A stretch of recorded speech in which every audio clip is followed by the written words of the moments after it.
The Sweet Sound of Success show is brought to you by the Mentor Studio. The Mentor Studio is an exclusive mentoring and training program for social influencers, business owners, entrepreneurs, coaches, and startups, bringing personal development to the underserved around the world. And brought to you by Success Strategists. Simple strategies that work to develop your business with flow and ease using proven strategies and the right tactics. This is the Sweet Sound of Success with Sue Wilhite, Profit Attraction Master. Tamara Jefferies of Grow and Thrive Wellness is a holistic trauma counselor, transformational coach, international yoga teacher, and author who helps women heal trauma and transform their lives. Tamara, welcome to the Sweet Sound of Success.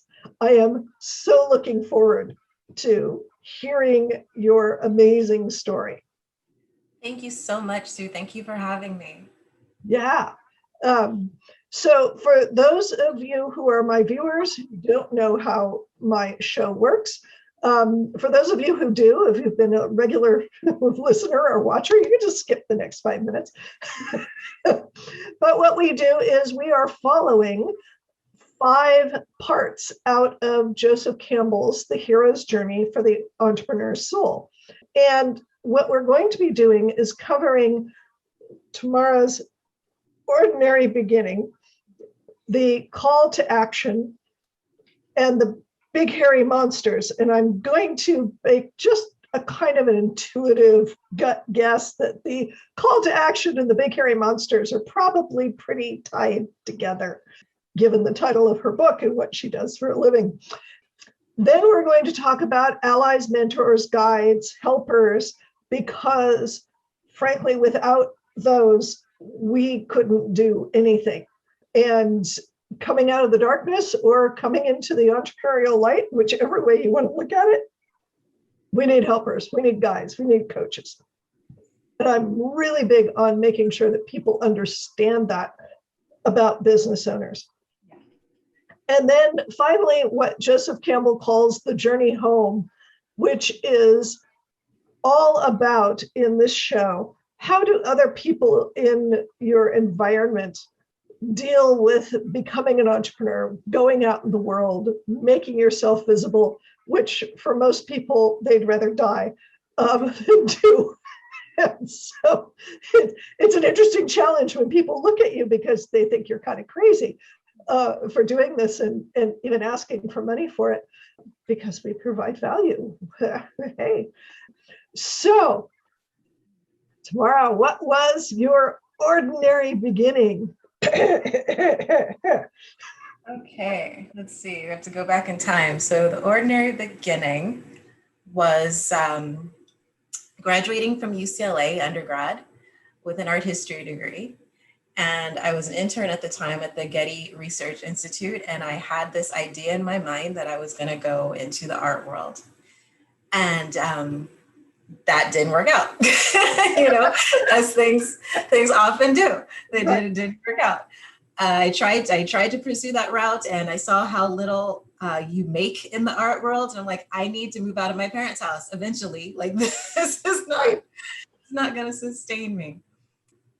Around that same time, I was having some personal issues that kind of just collided. I speaking of our teachers and our mentors, one of my very first spiritual teachers passed away quite suddenly, and losing her kind of was this pull the rug out from under me, just shook everything, and my mourning for her was deep.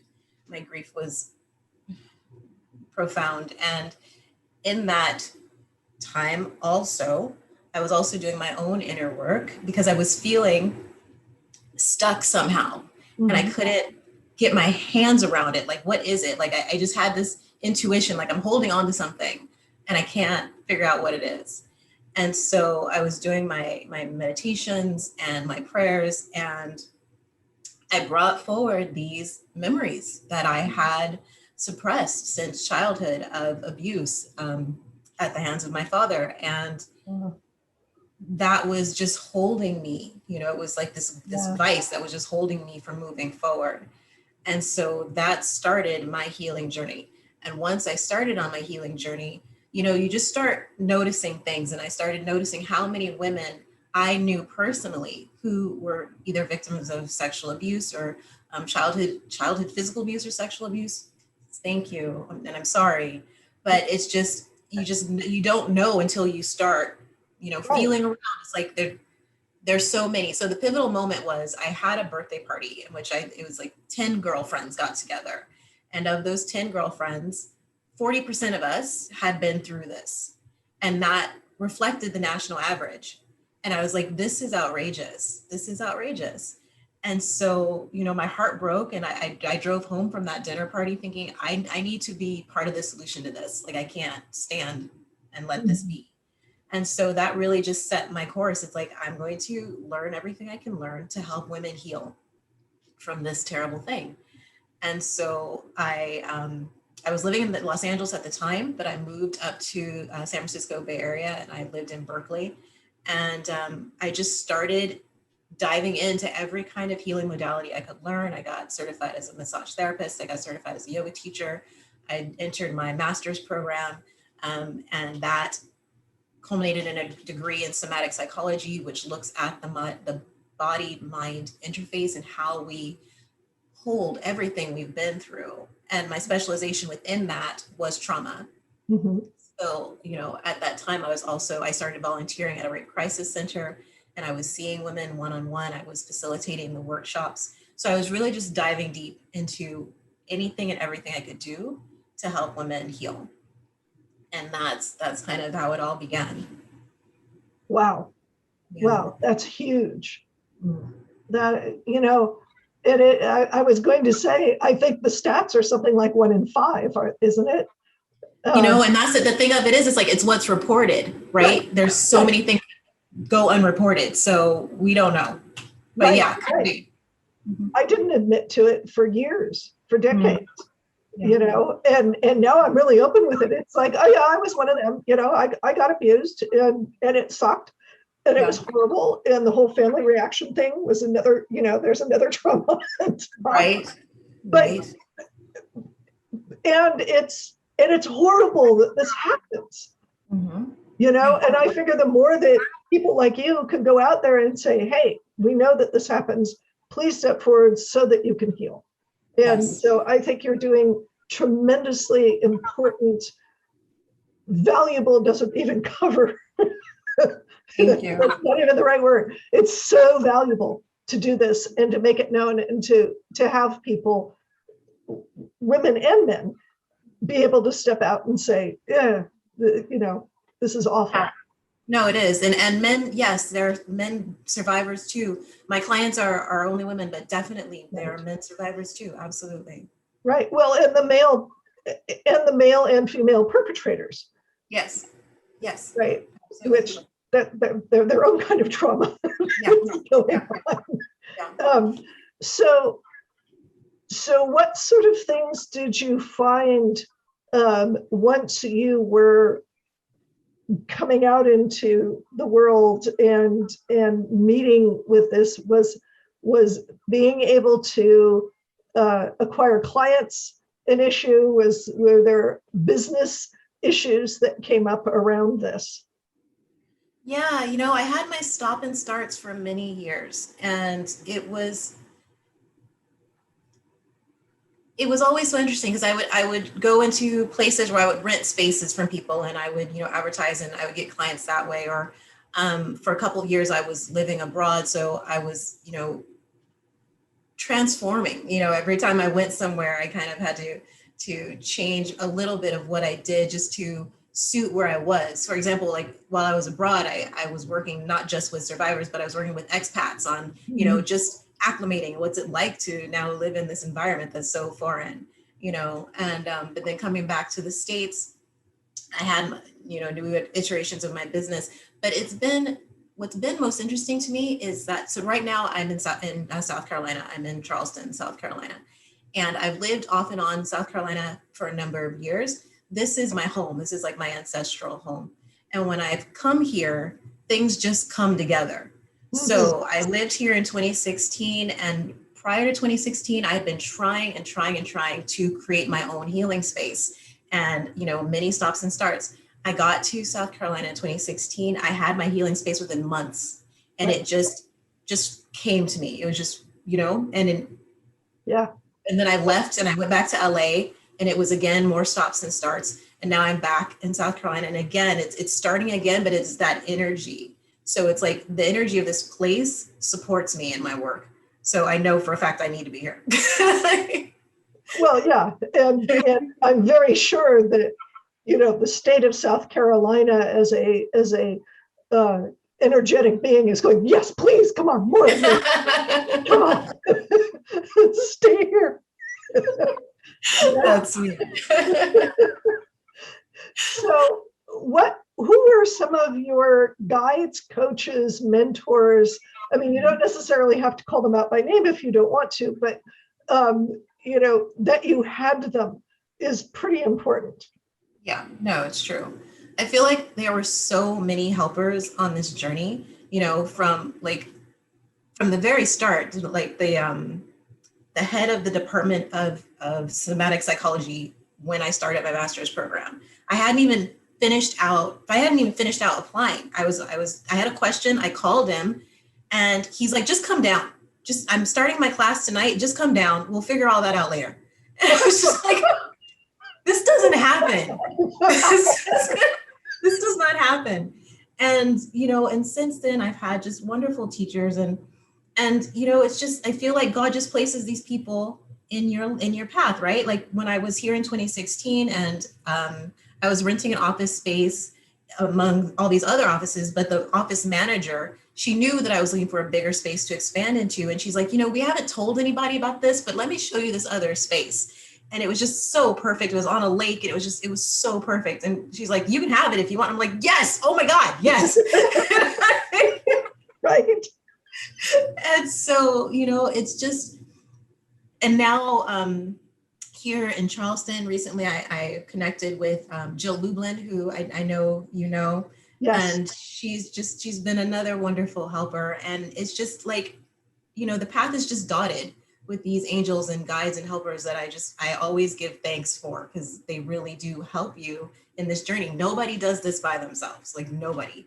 And so it's just, it's a wonder to look back on your life and look at all of these beautiful spirits who came along to help you at just the right time. Right. Mm-hmm. And I sometimes say it's the universe kind of, sometimes it's a gentle nudge forward, and sometimes it's a boot. Yeah, it is. Like, okay, you're going this way. You're going, this is the way you're going. Exactly. Yeah. The way I like to see that is like, I think spirit works in whispers most of the time, unless you're being, willfully ignorant, and then it gets really loud. It's really loud. You're doing this, don't get distracted. Yeah. Yeah. And it is. And even Joseph Campbell, when he talked about, guides and allies and mentors and things, he said, the universe is going to support you in what it is that is truly what your path is.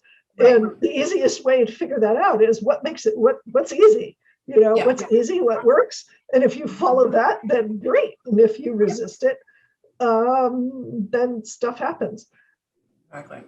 Exactly. Yeah. So what, tell me about the journey home. How do other people, obviously, since the abuse occurred within your family, there is probably some pushback, and feel free to talk about that or not. What's been the reaction amongst your closest people? It definitely changed my family dynamic a bit. I mean, I no longer had any contact with my father after that episode. So my mom raised me as a single mom, And of course, since I didn't remember these memories until much later, Right. I told her, when not then, it was some years later that I told her. But in my healing process, unfortunately, a piece of the fallout around that is that she and I had our own fallout, and we didn't talk for about a year.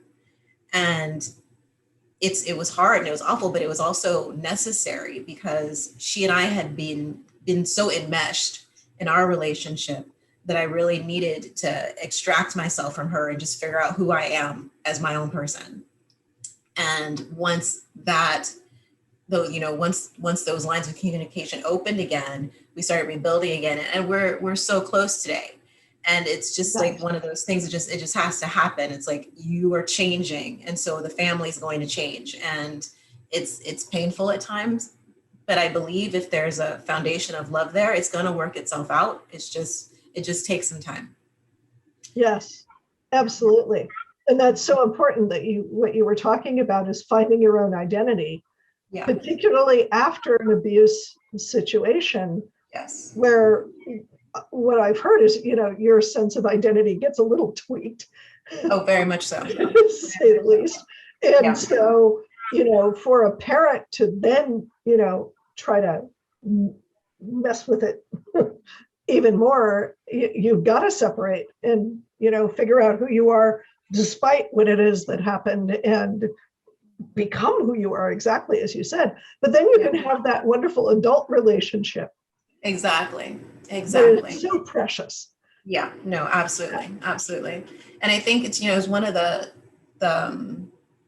side effects of living through abuse at a young age is that your personality does develop around that abuse. So you become a shut down, fearful person, and you think that's who you are, but it's not who you are. And it takes, that peeling of the onion to uncover who you really are once you've healed through it. Yeah, it's part of the process. It's like understanding that you are not that abuse, and that is not who you are, and it has no effect on you anymore. And you get to choose how you wish to be and show up in the world. Right. Yeah. Which actually, that last sentence is true no matter what. Say again? That last sentence is true no matter what. Yeah, absolutely. Right? You get to choose who you are in the world. Yeah. That's just the way it is. And that is where you take your power. Yes, absolutely. Yeah. Absolutely. Yeah. Well, good for you. Congratulations. This is awesome. So you have, I understand that you have a free gift for our viewers and listeners. Yeah. So I have my course, The Empowered Woman's Guide to Healing Trauma, and my free gift is the first unit. You get the first video and workbook for free if you go onto my website at growandthrivewellness.com. You can find it there. So growandthrivewellness.com, links down here, and go get it, because even if you don't think that you've been abused, chances are really good that you probably have some form of trauma in your life. I live right now in Sonoma County in California, and we've the last 6 years, I say everybody who's been in Sonoma County for the last 6 years needs to recognize that we all have PTSD. Yes. Because we've had multiple wildfires, we've had floods, we've had the pandemic, we've had all of these things going on. And just things that are just local that don't necessarily make the national news, but all kinds of scandals and things that are going on. So trust me, go get the first chapter of this. Yes. Because trauma. Yeah. The first chapter is all about how to recognize your trauma responses. So yes. Check it out. Yeah. And oh, by the way, if you're watching this and you're still alive and you're able to watch this and you've lived through the pandemic, you have trauma. Yes. So everybody watching this, go get the first unit in your course and figure out what your trauma responses are, because they could be all over the map. And what you think it is may not be. So learn how to do that so that you can learn how to heal. Absolutely. So, bonus question for you. What's that? What is the favorite part of your practice? The favorite part of my practice is hearing my client reflect how much change they feel in themselves when they have that new thought, and that new feeling in their body. Recently, I had a client who we were working with. She just had this profound feeling of feeling trapped in every aspect of her life. She just felt trapped. And we did some deep psyche work. And after we did that session, that new thought came like, I'm not trapped. Actually, I have tons of options. And I was so elated because we had been working on that one issue for weeks. So when that new thought comes in, that brings new energy and new inspirations. And that just makes my entire day. It makes my entire week. I just love it. I love it. Yeah, absolutely. Yeah. Wonderful. Yeah. So this has been a fabulous episode. Thank you so much for being on the show. I can't say enough how much we need to share stories like this. I'm really glad that that the show could be a conduit for that. So bless your heart. Oh, thank you. Thank you so much for having me. It's been a pleasure being here. Thank you. Yeah. And thank you to all of my viewers and listeners on the sweet sound of success.